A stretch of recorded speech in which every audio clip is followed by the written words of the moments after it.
Doing okay. A couple things I want to show you in Final Cut. These are fairly new or upgraded features that will make your life a lot easier while you're editing. First one is the stabilization. This was a shout out for VMS TV, and my teacher friend said, "Hey, I hope you don't mind. It's a little shaky." And I'm thinking, okay, that's more than a little shaky. So what I do is I'm going to go in. I just made a copy of the clip. This is going to equally shaky. You go into stabilization over here in your inspector, and you have a couple options. I'm just going to let it do kind of an automatic stabilization. This is a very fast computer, so it kind of immediately will render, and you see that's a major difference. We'll go here to there, and then if you look at it side by side, you're emailing, you're asking questions, and you're just hanging in there. Substantial stabilization. You have some other choices too. A lot of people prefer inertia. You can go with automatic, but I went with inertia.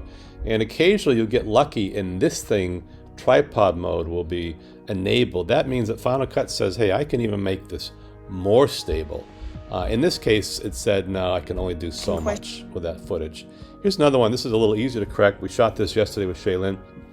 It's handheld, it's wide. It was kind of a run and gun situation because of the nature of the shoot. I'm not entirely happy with this handheld wide shot. Which is annoying.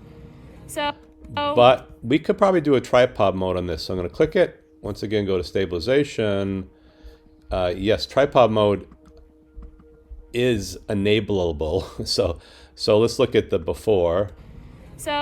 But sometimes they don't. And then it really locks it in nicely. But sometimes they don't. Another example, something that's super wide, hard to hold wide on a DSLR. Just a little bit of a shake, enough to drive me bananas because I'm a perfectionist with that kind of thing. I had already done this. Let's go ahead and let's see if we can lock this into tripod mode. You have some forgiveness because it is HD. So we'll look at the before.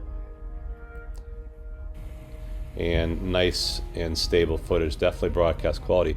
The other thing, and this is actually brand new, it's a transition called flow. I have created intentionally a jump cut. This is something we did last year, a documentary. Look at the jump cut. I've taken out some stuff that he said in between here. So let's look at this kind of gnarly jump cut. That, you know, I could start on, you'll still know more than. And you see that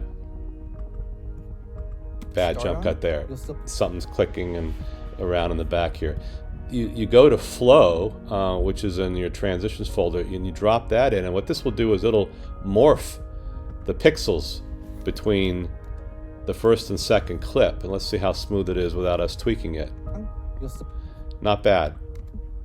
Something weird happens with his eyes. Okay, so what I'm gonna do is I'm gonna stretch it out. Let's give it a little bit of time and see. It's gonna render here and see how smooth that is. We'll just let it render. There we go. And now you cannot see, I'm going to back this out, you cannot see, at least I can't see any evidence, you know, I could start on, you'll still know more than that there was a jump cut. And so, and this is really random, I don't even know if this sentence will flow, but let's see if it does flow. Let's listen to the two. Full screen. You know, I could start on, you'll still know more than what you get in a 4-year degree. Tips by Mr. Green. Hope you guys are well. Keep editing. Remember, they say it's not like riding a bike. If you don't edit regularly, you're gonna forget how to edit. Thanks for watching. Talk to you later.